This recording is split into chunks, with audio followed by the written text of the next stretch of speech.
Kali ini kita akan belajar tentang epiglotis. Soalnya berupa katup yang menutupi saluran napas ketika kamu sedang menelan makanan adalah titik-titik-titik. Sebelum menjawab soal, mari kita belajar tentang organ-organ penyusun sistem pernafasan pada manusia. Sistem pernafasan pada manusia tersusun atas rongga hidung yang dilengkapi dengan rambut hidung, selaput lendir, serta concha nasalis. Kemudian ada faring yang merupakan persimpangan antara saluran pernafasan dari hidung dan saluran pencernaan dari mulut. Kemudian ada laring atau pangkal tenggorokan yang berisi pita suara.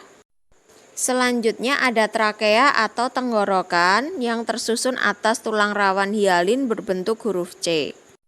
Kemudian ada percabangan trakea yang disebut bronkus, percabangan bronkus yang disebut bronkiolus, serta ujung bronkiolus yang menggembung yang kita sebut sebagai alveolus.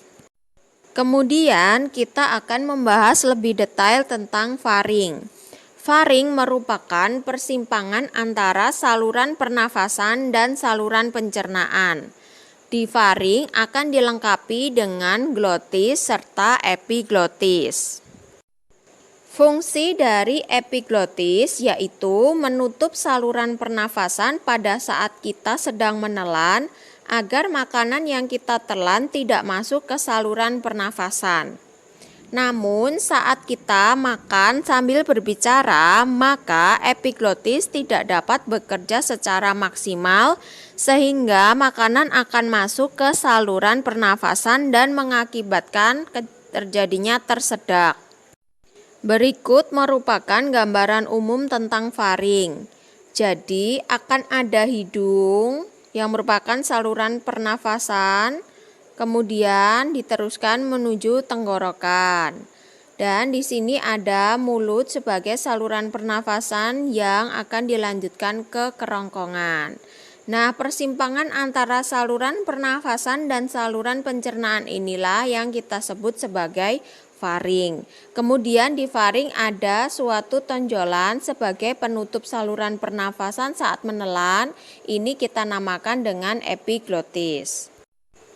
Kesimpulan, suatu katup yang akan menutupi saluran napas saat kamu sedang menelan makanan adalah epiglotis. Epiglotis akan mencegah makanan untuk memasuki saluran pernafasan. Saat saluran pernafasan terdapat makanan, maka akan terjadi mekanisme tersedak.